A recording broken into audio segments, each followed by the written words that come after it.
Go yard. I got so much motherfucking design on right now. Break it down, bring it back, make it clap. I got 3 old thoughts, new guap, wear that thing. Bitches on my line, and you know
bersihin.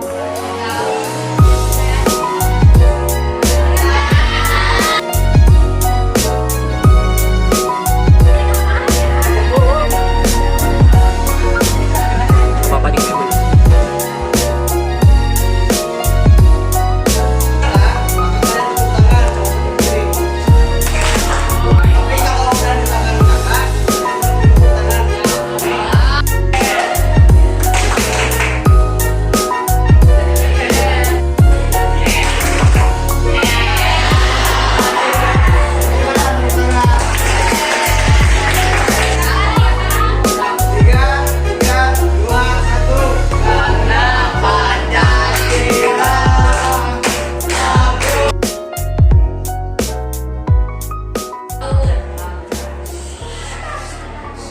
Keberhasilan bukanlah akhir dari sebuah perjuangan. Kegagalan kita bilang Hilap deui.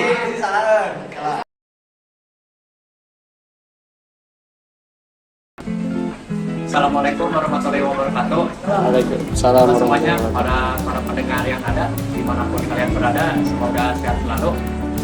Di podcast ini yang bertemakan sikap peduli dan simpati, selaku saya MC Muhammad Ringgaraya dengan narasumber Bapak Panji, Panji selaku guru PKR di SMPN 4 Tasik. Bapak mengganggu waktunya.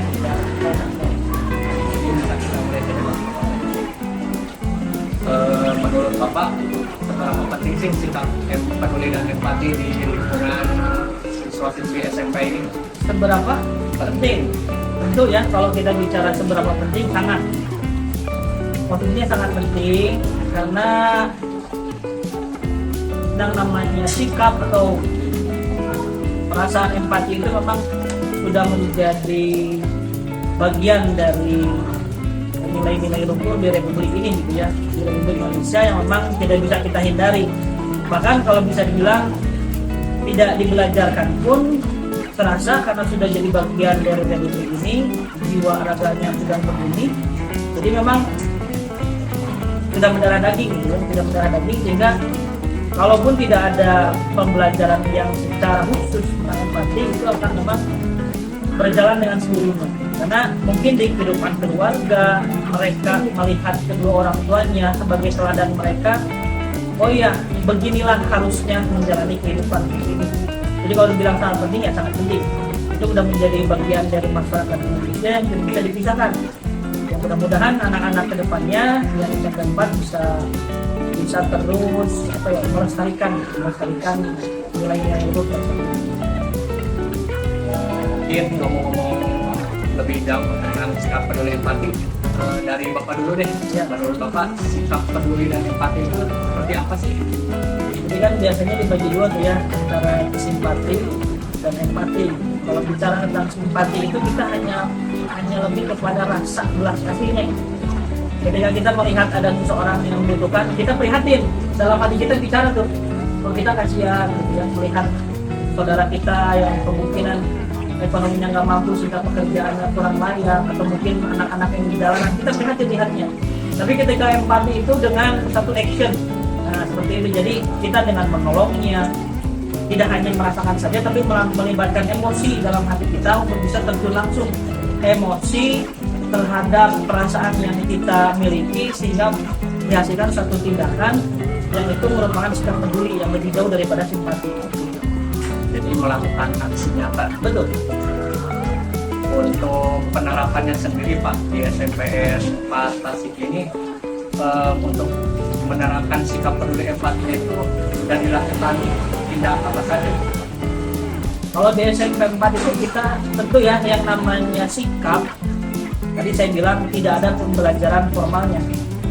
Dalam arti empati adalah unsur-unsur empati nggak ada. Karena ini balik lagi menjadi nilai budaya yang sudah ada sejak zaman dulu. Nah, sehingga ini lebih efektif ketika ada suri tauladan. Ya. Sehingga SMP 4 memerlukan programnya itu seperti pembiasaan-pembiasaan yang kita lakukan. Contoh, kita itu setiap hari Jumat ada kebiasaan Jumat bersedekah, yang memang itu nanti dihususkan untuk para kaum duafa di Kota Tasikmalaya, yang kita sumbangkan kepada mereka setiap hari Jumat, sebulan sekali sih penyumbangan, cuman pengumpulan anggaran dananya itu dari anak-anak setiap hari Jumat. Tambah lagi kita punya kebiasaan nengok teman-temannya yang sakit. Jadi ketika ada temannya yang lebih dari 3 hari sudah sakit, sakit gitu ya, lebih dari 3 hari, sehingga kita mendorong anak-anak untuk bisa peduli, untuk datang menjenguk, baik itu ke rumah sakit, baik itu ke rumahnya, yang mungkin sekedar menghibur, memberikan doa pada teman-temannya agar bisa kembali semangat, sabar dalam menghadapi penyakitnya, dan bisa kembali ke sekolah. Kalau di SMP 4 itu tambah lagi mungkin ketika ada anak-anak yang kebetulan orang tuanya meninggal ataupun saudaranya meninggal, kita dibiasakan ada iuran atau iuran dari anak-anak yang nanti akhirnya disumbangkan untuk berkajian pada orang teman-temannya sendiri. Jadi teman-teman mereka kumpulan satu kelas, 2 kelas, atau bahkan satu angkatan mereka kumpul untuk bisa memberikan sedikit rezekinya, menghibur teman-temannya ketika ada saudaranya, ayahnya, ibunya yang kebetulan yang meninggal. Mungkin Pak, untuk pengajaran sikap peduli empati ini kepada para siswa, ada kendala tidak? Dikarenakan para siswa SMP ini kan usianya masih kecil tentunya Pak, masih butuh mengerti, belajar bahwa sikap emosinya seperti apa, mengatur sikap emosinya seperti apa.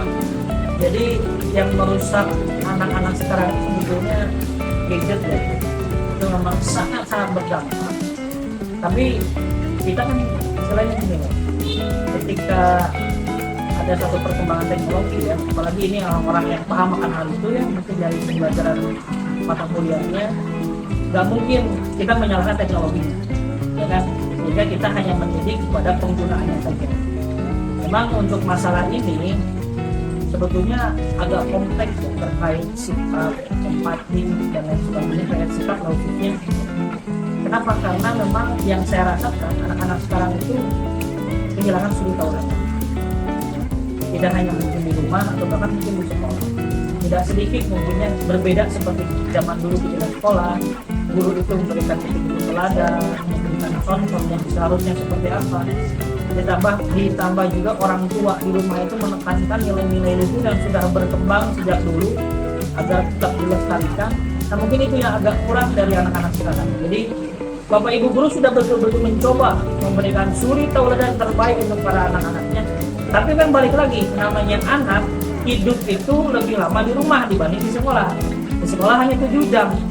Sisanya mereka aktivitasnya di rumah bersama orang tuanya.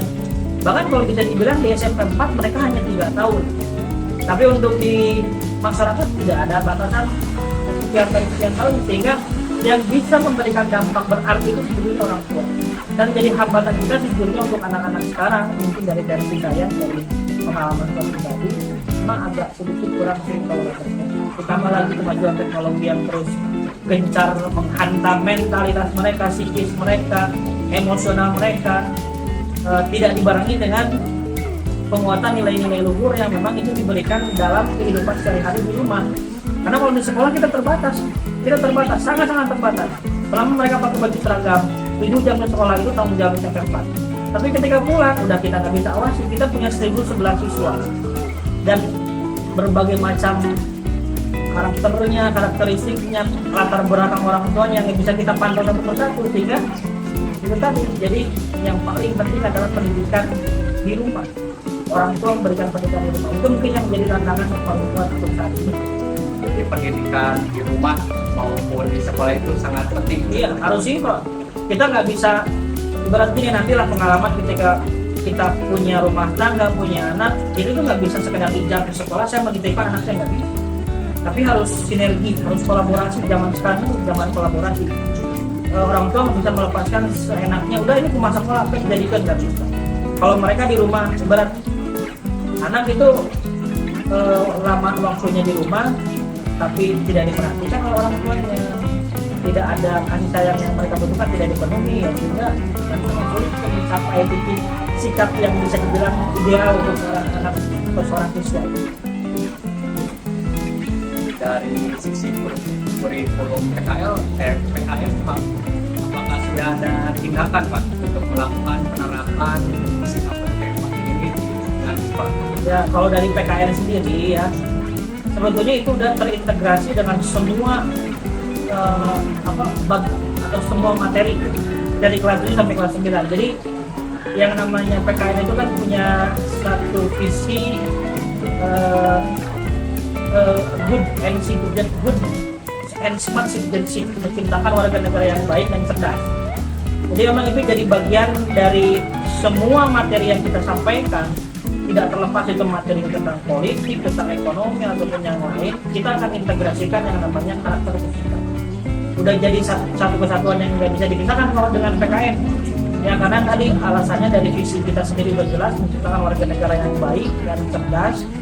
Itu setiap mata pelajaran ataupun setiap materi yang akan kita sampaikan dari jam 7 untuk memuat nilai-nilai sikap, termasuk di dalamnya ada empati. Mungkin lebih spesifiknya kelas 7 itu ada materi tentang norma-norma, termasuk di dalamnya ada empati juga. Kelas 8 mungkin ada pembahasan tentang undang-undang atau peraturan ya.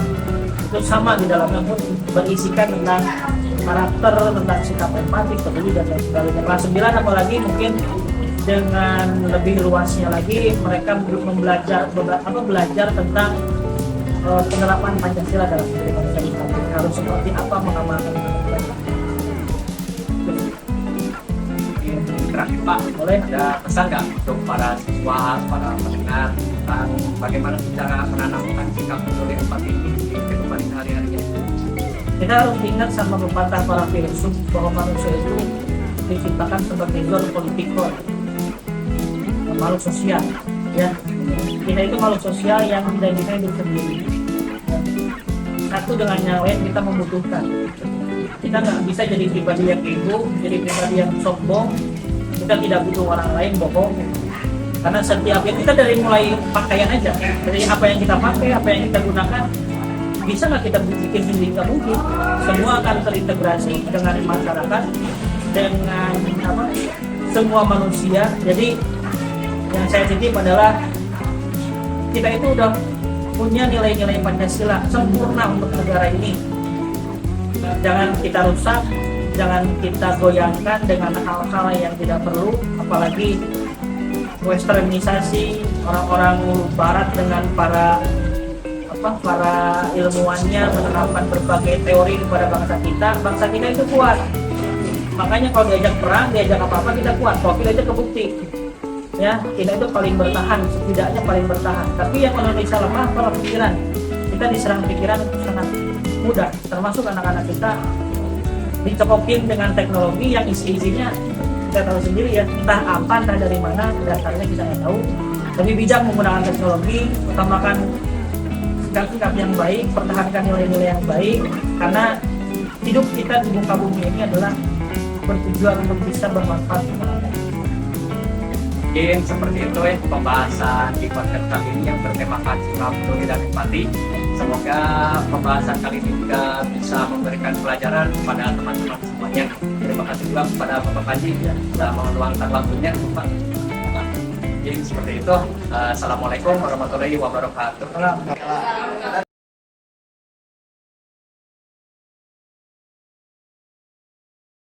Oke teman-teman, terima kasih sudah menonton videonya.